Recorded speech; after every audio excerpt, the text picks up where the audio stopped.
समाचार। आप सभी को शारदीय नवरात्र की ढेर सारी शुभकामनाएं।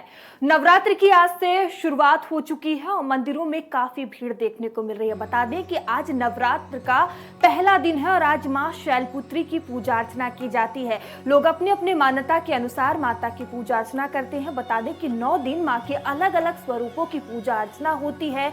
अगर मंदिरों की बात की जाए तो मंदिरों में माता रानी को बेहद ही भव्य तरीके से सजाया संवारा गया है। बड़ी संख्या में श्रद्धालु मंदिरों में पहुंच रहे हैं और माता रानी को कैसे खुश किया जाए, किस तरह से पूजा अर्चना की जाए कि माता रानी की कृपा बनी रहे, तमाम तरह के सवाल हैं और इसी के जवाब देने के लिए हमारे साथ आचार्य डॉक्टर मोहित शुक्ला जी जुड़ चुके हैं। मोहित शुक्ला जी, आपका बहुत बहुत स्वागत है भारत समाचार पर।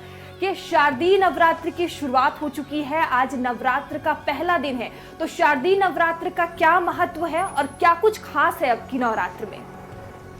देखिए, नवरात्र 4 प्रकार की होती हैं। 2 गुप्त होती हैं जो कि गुरु की शरण में जाने से गुरु स्वयं बताते हैं। 2 नवरात्रि जगत विख्यात हैं, एक चैत्र एक शारदीय। तो चैत्र नवरात्रि में हमारा नव संवत्सर प्रारंभ होता है और इस समय शारदीय नवरात्रि जो हमारी प्रारंभ हुई है आज से, इसका भी बहुत महत्व बताया गया है और इसका मैं आपको ऐसा वर्णन कर रहा हूं कि आप उसमें बिल्कुल जाके देखिए। राम और रावण का युद्ध चल रहा, धर्म जो है वो अधर्म को परास्त कर रहा है और विजयदशमी जिस समय नवरात्र के पारण का समय होता है, उस समय भगवान श्री राम जो है रावण का वध करते हैं। उसी दिन विजयदशमी के दिन हम लोग हर्षोल्लास से रावण के पुतले जलाते हैं। तो ये जो है नवरात्रि अधर्म पर धर्म की विजय का प्रतीक है और देवी शक्ति की आराधना इसमें की जाती है। क्योंकि जो राम और रावण का युद्ध हुआ था, ये एक प्रकार से भगवान राम ने समग्र विश्व को संदेश दिया कि नारी का सम्मान करना चाहिए और पर नारी पर कुदृष्टि नहीं डालनी चाहिए। आज समाज में देखिए बहुत सारी ऐसी घटनाएं हो रही हैं जहां पर कहीं दुराचार हो रहा है, पापाचार हो रहा है। तो भगवान राम ने मनुस्मृति का जो श्लोक है, यत्र नारस्तु पूजन्ते रमन्ते तत्र देवता, और माता सीता का हरण करने का दुस्साहस रावण ने किया, जो 4 वेद और 6 दर्शनों का ज्ञाता था, किंतु उसने नारी का सम्मान करना नहीं सीखा। इसी कारण से रावण का विध्वंस हुआ, सारा ज्ञान और शक्ति धरी की धरी रह गई। और भगवान राम ने जगत को ये संदेश दिया कि नारी देवी का स्वरूप है, शक्ति का स्वरूप है, उसका सम्मान करना चाहिए। और इसी उपलक्ष्य में आज माता शैलपुत्री, जो कि देवी पार्वती का ही एक नाम है, और आज हम उनकी उपासना करने जा रहे हैं और आज ही के दिन से नवरात्र, शारदीय नवरात्र का ये शुभ पर्व प्रारंभ होता है। जी आचार्य जी, जिस तरह से आपने बताया कि आज के दिन मां शैलपुत्री की पूजा अर्चना की जाती है, तो भक्त किस तरह से माता की पूजा अर्चना करें, क्या कुछ पूजन विधि होना चाहिए? देखिए, सबसे पहले इसके लिए माता शैलपुत्री का स्वरूप जान लें। माता जो शैलपुत्री वृषभ पर जो है सवारी कर रही हैं, नंदी पर सवारी कर रही हैं, ये माता पार्वती का ही एक नाम है। शैल मतलब हिमालय की पुत्री हैं और इनके बाएं हाथ में त्रिशूल और दाहिने हाथ में कमल का पुष्प विद्यमान है। ऐसी माता की उपासना करने का मंत्र है। और 2 प्रकार के मंत्र हमारे शास्त्रों में बताए, एक वैदिक एक तंत्रोक्त। दोनों का देवी के मंत्र मैं आज आपको बताऊंगा। इन दोनों मंत्रों से देवी की उपासना करनी चाहिए। तो सबसे पहले मैं वैदिक मंत्र बताता हूँ और जगत विख्यात है गायत्री मंत्र। गायत्री मंत्र जो है वो शक्ति की आराधना का प्रमुख वैदिक मंत्र है और हम सभी गायत्री मंत्र को जानते हैं। आज मैं उसका शुद्ध उच्चारण करने की विधि भी सबको दर्शकों को बताऊंगा कि शुद्ध गायत्री मंत्र कैसे बोलना चाहिए।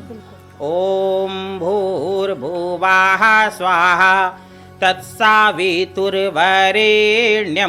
भर्गो देवस्य धीमहि धियो यो नः प्रचोदयात्।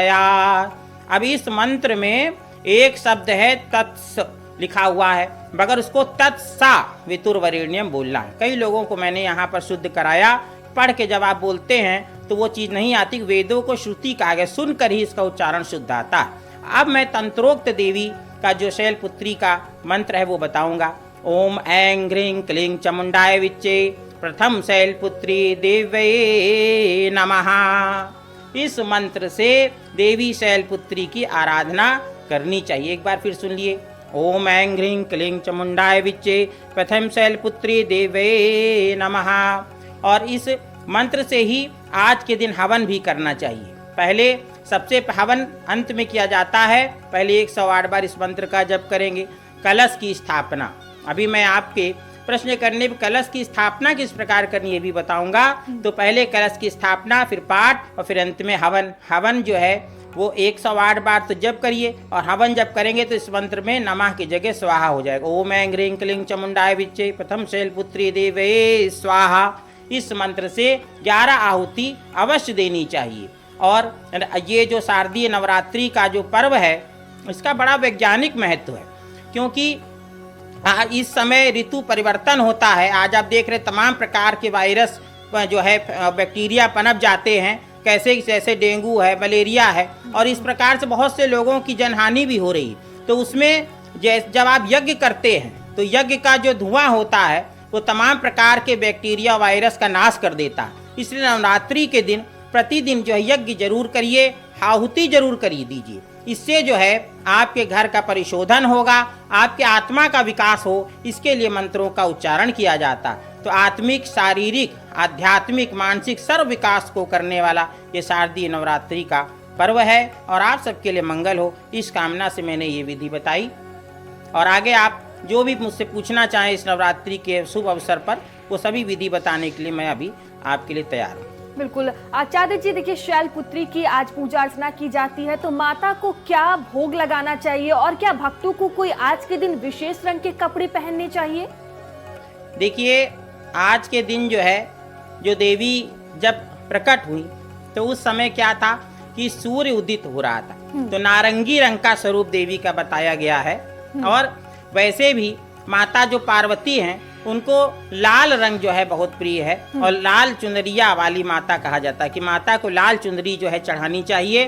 और आज के दिन लाल वस्त्र आप पहनिए, नारंगी वस्त्र भी पहन सकते हैं, और देवी को, और इस प्रकार से देवी माता की विशेष जो है वो आप अनुकंपा आपको प्राप्त होगी, और देवी माता की विशेष आराधना आज की शैलपुत्री देवी की आज के दिन करनी चाहिए जी।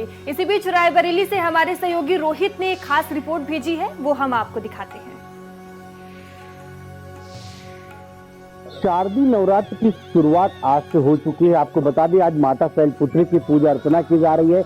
हम माता रानी के दरबार में मौजूद हैं। यहाँ पर देख सकते हैं किस तरह से भक्तगण जो है सुबह से आके यहाँ पे पूजा अर्चना कर रहे हैं। चारों तरफ से आप तस्वीरें देख सकते हैं यहाँ पे किस तरह से जो है भक्तगण सुबह से यहाँ पे आके माता रानी की जो है पूजा करते हुए देखे जा रहे हैं। हम रायबरेली के शहर स्थित जो है मां मनसा देवी मंदिर में मौजूद है। यहाँ की कुछ तस्वीरें दिखाएंगे। पहले माता रानी के आपको दर्शन कराते हैं। पहले माता रानी के दर्शन करिए। सुबह से ही जो है माता रानी के दरबार में भक्तगण यहाँ पे पहुंच रहे हैं, और बाकायदा जो माता रानी की विधि विधान से जो है पूजा अर्चना करते हुए देखे जा रहे हैं। आज बताया गया माँ शैलपुत्री की जो है पूजा अर्चना की जा रही है। भक्तगण माता शैलपुत्री की पूजा अर्चना कर रहे हैं। बताया जा रहा है कि शारदीय नवरात्र का पावन पर्व काफी जो है शुभ माना जाता है, और कहा जाता है कि जो भक्तगण सुबह आके जो है माता रानी के दर्शन करते हैं और जो भी मनोकामनाएं तो करते हैं, उनकी मनोकामनाएं जो माता रानी सभी पूर्ण करती हैं। इधर की भी कुछ तस्वीरें हम दिखाएंगे कि किस तरह से भक्तगण यहाँ पे देखिए पूजा अर्चना विधि विधान से करते हुए देखे जा रहे हैं, और बाकायदा यहाँ पे सुबह से ही भक्तगण जो है माता रानी के दरबार पे जो है आए हुए हैं, और बाकायदा विधि विधान से यहाँ पे पूजा अर्चना करते हुए देखे जा रहे हैं। इधर की तस्वीर दिखाएंगे किस तरह से जो है यहाँ पे भक्तगण पहुंचे हुए माता रानी की जो है पूजा अर्चना करते हुए देखे जा रहे हैं। तो कहीं न कहीं बताया जा रहा है कि जो मां मनसा देवी का मंदिर है काफी प्राचीन है और बहुत ही भव्य व बहुत ही पुराना मंदिर है। यहाँ पर भक्तगण कुछ भक्तगण नहीं जानेंगे आज जो नवरात्र का पहला दिन है किस तरह पूजा अर्चना कर रही है आप लोग? अभी और कुछ लोग उनसे बात करने का प्रयत्न, देखिए अभी एक भक्तगण है, इनसे बात करेंगे किस तरह से आज नवरात्र का पहला दिन है, किस तरह से पूजा अर्चना हो रही है। जी, आज जो है नवरात्रि का पहला दिन है, और हम लोग जो है माता जी से दुआ मांगे कि अमन चैन और सुख शांति बनी रहे, समृद्धि बनी रहे। कौन सा मंदिर है, क्या जो है खासियत मंदिर की? मनसा देवी मंदिर है, और हम लोग यहाँ श्रद्धा लेके आते हैं, जो भी मनोकामना लेके आते हैं पूर्ति होती है। रोहित मिश्रा, भारत समाचार, रायबरेली। तो देखिए मंदिर में एक अलग ही रौनक देखने को मिल रही है। भक्त अपने अपने मुरादों के साथ मंदिरों में पहुंच रहे हैं। आचार्य जी, मैं आपके पास आऊंगी। देखिए माँ शैलपुत्री की पूजा अर्चना की जाती है, जिस तरह से आपने विधि विधान भी बता दिया। इस दौरान कलश रखा जाता है, और कलश पर जो जौ बोया जाता है उसका क्या महत्व है, और क्या इसका सही तरीका है कलश रखने का? देखिए, बहुत आपने उत्तम प्रश्न किया है, क्योंकि जो हम कार्य करते हैं उसका कारण हमें अवश्य जानना चाहिए, हम क्यों कर रहे हैं। देखिए, कलश पर पहले तो जौ रखने का ये महत्व होता है कि जौ जो है धान्य है, और धान्य जो है सुख समृद्धि का प्रतीक होता है। कहते हैं घर जो है धन धान्य से भरा पूरा हो, ऐसा आशीर्वाद बड़े बुजुर्ग हमें देते हैं। और जौ जब हम बोते हैं और जौ जो पल्लवित होता निकलता, जितना ज़्यादा जौ निकलता है उतना ही जो है माना जाता है कि माता की कृपा हमें प्राप्त हुई, उतनी सुख समृद्धि घर में आएगी। तो उसको सही तरीका ये है कि आप एक मिट्टी का कूड़ा ले लें, पात्र ले लें, और उसके ऊपर, या अगर मिट्टी का ना मिल पाए आपको तो आप कांसे की थाली है या तांबे की कोई थाली ले लीजिए, उसमें शुद्ध मिट्टी या रेत रखिए और उसमें जौ को ऐसे मिक्स कर लीजिए, थोड़ा जल डालिए, और फिर उसके बीच में छोटा कलश, जितना मिट्टी हो उससे थोड़ा छोटा हो, कलश को बीच में स्थापित करिए। कलश का जो कंठ होता है उसके ऊपर कलावा बांधिए, उसमें ओम और स्वस्तिक बनाइए कलश के ऊपर, और फिर उसके ऊपर जो है धान्य चावल का एक सकोरा रखिए चावल भर के, जिससे कि घर जो है वो धान्य से परिपूर्ण हो, अक्षत से परिपूर्ण हो। और उसके ऊपर एक जो है नारियल, हरा नारियल कलावा लपेट के या चुंदरी लपेट के उसके ऊपर रखना चाहिए। और कलश के अंदर जो है पुष्प है, सुपारी है, रोली, चंदन और सिक्का अवश्य डालना चाहिए। और अगर सप्त मृतिका या सप्त जल, गंगा जल इत्यादि, गंगा जल पहले डाल के फिर जल हमेशा डालना चाहिए, इससे पूरा जल गंगा जल बन जाता। तो इस प्रकार से कलश की स्थापना सही विधि विधान है, उससे करिए। और नित्य जल उसमें थोड़ा थोड़ा जल जो है वो चढ़ाते रहिए कलश के, जो जौ आप बोएंगे तो वो जौ जो है धीरे धीरे आपकी तपोबल साधना से पल्लवित होता रहेगा। और जितना ज़्यादा जौ आपका निकलेगा उतना ही जो है आपकी देवी की कृपा प्राप्त होगी, घर में सुख समृद्धि आएगी। तो ये जो है जौ बोने का जो है मुख्य कारण है, और ये प्रतीक है हमारी सुख समृद्धि का, ऐश्वर्य का प्रतीक है, और देवी की कृपा का सूचक है। इसे देवी की, और अक्ल देवी जो हैं, बड़ी अच्छी बात है कि नौका पर सवार होके आ रही। आपको स्मरण होगा जब कोरोना काल आया था, उस समय जब नवरात्रि पड़ी तो उस समय देवी महिष पर वाहन पर आई थी, तो उससे बड़ा अनिष्ट हुआ था। और अब की नौका बड़ा शुभ है, ये विश्व के लिए और भारतवर्ष के लिए विशेषकर बड़ा ही शुभ है कि देवी जो है नौका पर सवार होकर आ रही हैं, जो कि सुख शांति का प्रतीक है और ऐश्वर्य का और भक्तों की सुख समृद्धि का प्रतीक है। और देवी को जब आपने पहले प्रश्न किया था कि भोग क्या लगाना चाहिए, तभी हम रिपोर्ट देखने लगे, तो भोग के विषय में मैं बताऊं कि लौंग देवी को बड़ा प्रिय है। तो लौंग और बतासा और उसमें जो है पंचमेवा का जो है अवश्य भोग लगाना चाहिए। और लौंग जब चढ़ाएं तो ये ध्यान रखिए कि उसमें फूल वाली लौंग होनी चाहिए, बिना फूल वाली लौंग देवी को नहीं चढ़ानी चाहिए। इस प्रकार से कपूर जब जलाएं, देवी की आरती करें, तब भी उसमें 2 लौंग अवश्य रखें, क्योंकि लौंगा इलायची का भोगा लगाऊं, ऐसा गीत भजन भी है हमारा। तो देवी को लौंग अवश्य चढ़ाइए, उनको बहुत प्रिय है। और पंचमेवा का देवी को भोग लगाइए। श्रद्धा और भक्ति से चढ़ाया हुआ समस्त प्रसाद भगवान स्वीकार करते और हमें आशीर्वाद प्रदान करते। आचार्य जी, लोग 9 दिन माँ के अलग अलग स्वरूपों की पूजा अर्चना करते हैं। इस दौरान 9 दिन दुर्गा पाठ किया जाता है, पाठ का क्या कुछ महत्व है? देखिए, जब हम कलश स्थापना करते हैं उसके पश्चात दुर्गा सप्तशती का पाठ होता है। उसमें कवच, अर्गला, कीलक, ये 3 पाठ करने के बाद जो है जो दुर्गा सप्तशती के 13 अध्याय हैं उनका पाठ किया जाता है। और ये पूरा पाठ जैसे आप नित्य 13 अध्याय का करें या किसी योग्य विद्वान से, पंडित से, आचार्य से करवा सकते हैं। और यदि आप इस पूरे पाठ को आप जो हैं 9 दिन में एक ही बार में भी इसको समाप्त कर सकते हैं। इसमें 3 कथाएं मुख्य आती, जो पहले दिन पहला जो है वो पहला अध्याय में संपूर्ण कथा हो जाती है। फिर दूसरा, तीसरा, चौथा इसमें दूसरी कथा देवी की आती, दूसरे दिन इसको कर लीजिए। फिर 5वें से 13 तक जो है तीसरे दिन कर लीजिए। और फिर कवच, अर्गला, कीलक का पाठ करते रहिए। और इस प्रकार से आप इसी को रिपीट भी कर सकते हैं। अगर पूरी पाठ आप नहीं कर पा रहे हैं तो इतना तो एक बार 9 दिन में आपका 13 अध्याय हो जाएं, ऐसा प्रयास अवश्य करना चाहिए समय निकाल के। और यह जिस दिन आपके पास अवकाश हो, नवरात्रि में, नवरात्रि का एक बहुत अच्छा महत्व है कि इसमें प्रातः काल से लेकर सूर्यास्त तक, और सूर्यास्त से फिर अगले दिन प्रातः काल तक 24 घंटे पूजा हो सकती है। इसके लिए आपको किसी मुहूर्त की या अशुभ समय की जितनी अशुभता होती है वो सब नाश हो जाता है। जो भी मंत्र का हम जप करते सब सिद्ध हो जाता है। और इस नवरात्रि का इसीलिए ऋषि मुनि भी इसमें बड़ी सिद्धि और साधना और तपोबल एकत्रित कर लेते थे। कहते हैं कि इस नवरात्रि में इतना तपोबल एकत्रित हो जाता है कि अगर आप 6-6 महीने में 2 नवरात्रि में भी अगर आप पूजा कर लें और तप साधना कर लें तो आपका वर्ष भर जो है 6 महीने और फिर 6 महीने एक नवरात्रि में आपने तपोबल एकत्रित किया तो वर्ष भर जो है ईश्वर की कृपा आपको प्राप्त रहती है। ये नवरात्रि में पूजा आराधना का विशेष फल है। आचार्य जी, नवरात्र में उपवास का क्या महत्व है और क्या सही तरीका है उपवास रखने का? देखिए, उपवास और व्रत ये 2 शब्द हैं और लोगों को इन दोनों का अर्थ जो है अलग अलग होता पता नहीं। व्रत होता है संकल्प, हम सत्य को धारण करें, लोक कल्याण के भाव को धारण के, ये व्रत हो गया। और उपवास ये होता है कि अल्प आहार लेना। सही माने में लोग आजकल व्रत शब्द को उपवास ही समझ लेते। उपवास मतलब है कि हम जो हैं अल्प आहार ले, अन्न का सेवन ना करें और सेंधे नमक का, असल में भारत में पहले सेंधे नमक का ही प्रयोग होता था और समुद्री नमक का प्रयोग नहीं होता था। समुद्री नमक जो होता है ये हार्ट की डिजीज को बढ़ाता है और जो सेंधा नमक है उसमें बहुत सारे तत्व होते हैं, 18-19 प्रकार के मिनरल्स पाए जाते हैं। इसलिए नवरात्रि में सेंधे नमक को बहुत शुद्ध माना गया है और इस सेंधे नमक का सेवन करना चाहिए।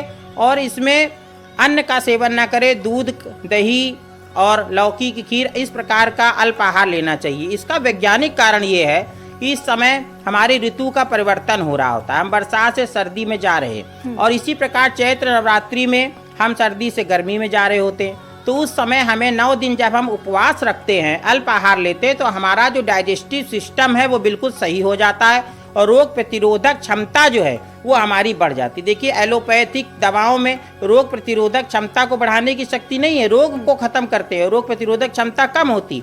मगर हमारी जो ऋषियों की परंपरा है, जो आयुर्वेदिक परंपरा है, उससे हम अपनी रोग प्रतिरोधक क्षमता को, इम्यूनिटी को बूस्ट कर देते हैं कि जिससे हमें रोग आ ही नहीं पाते हैं। इसीलिए ऋषि मुनि जो है 100 और 100 वर्ष से अधिक आयु तक जीवित रहते थे। वो इसी प्रकार उपवास इत्यादि का सहारा लेके, फलों का सेवन करके, दुग्ध का आहार लेकर उपवास करते थे, जिससे हमारा शरीर शुद्ध होता है, आत्मा का, शरीर का शोधन होता है।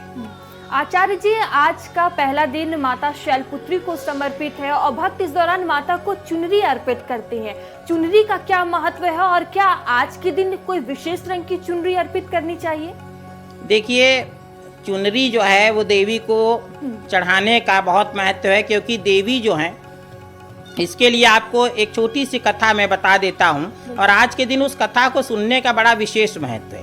दरअसल जो देवी शैलपुत्री, हिमालय की पुत्री, हिमालय के घर में इन्होंने जन्म लिया और पार्वती के नाम से जगत विख्यात हुई। कुछ लोगों को स्पष्ट नहीं, वो भी आज स्पष्ट हो गया कि पार्वती देवी शैलपुत्री हैं। शैल मतलब हिमालय, उनकी पुत्री।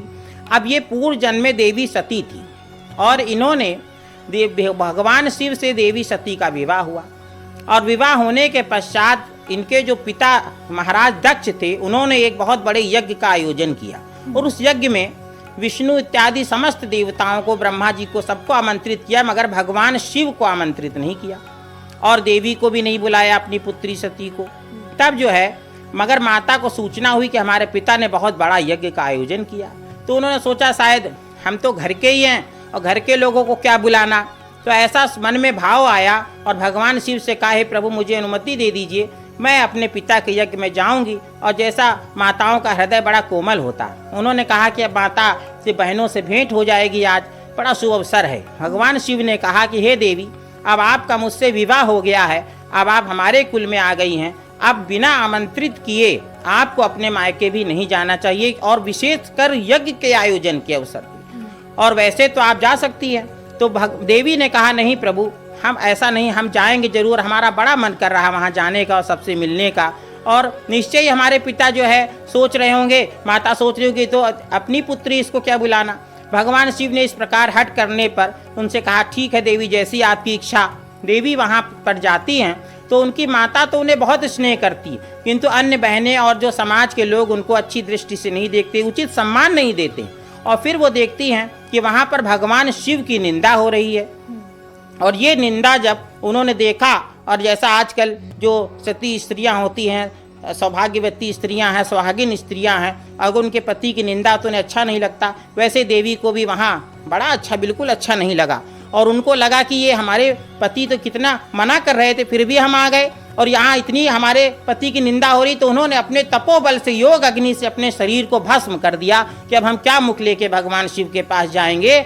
और इस प्रकार जब उन्होंने अपने शरीर को भस्म कर दिया, तब जो है भगवान शिव को तुरंत ध्यान अवस्था में पता चल गया कि देवी ने अपने शरीर को भस्म कर दिया। और उसी समय भगवान ने वीरभद्र की उत्पत्ति करी और कहा, दक्ष का जो यज्ञ है इसको विध्वंस कर दो। उसी समय जो दक्ष का यज्ञ जो है वीरभद्र ने गणों के साथ विध्वंस कर दिया। भगवान शिव का प्रेम देखिए कि माता के शरीर को लेके और तीनों लोकों के स्वामी भ्रमण कर रहे सब जगह। और क्यों? उसके पीछे भी लोक कल्याण है।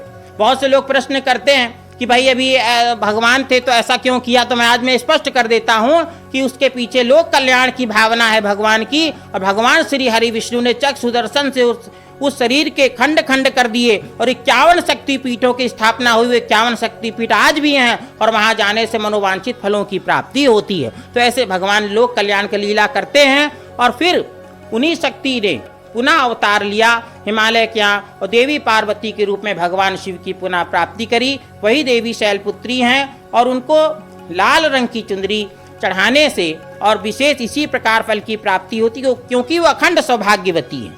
और जो स्त्रियां उनकी पूजा उपासना करती हैं उनको अखंड सौभाग्यवती होने का वरदान प्राप्त हो, वो भी सौभाग्यवती हो, इसलिए वो लाल चुंदरी चढ़ाई जाती है। और चूंकि पिछले जन्म में उन्होंने भगवान शिव से अलग हो गई थी और इस जन्म में उनको अमृत का वरदान भगवान शिव ने दिया, अब उनका जो वियोग होने का संशय समाप्त हो गया और आज भी देवी शैलपुत्री पार्वती रूप में भगवान शिव शंकर के साथ में विद्यमान है। इसी प्रकार हर नारी का ये स्वप्न होता है कि हम अखंड सौभाग्यवती रहें और इसके लिए वो चुंदरी देवी को अर्पित की जाती है।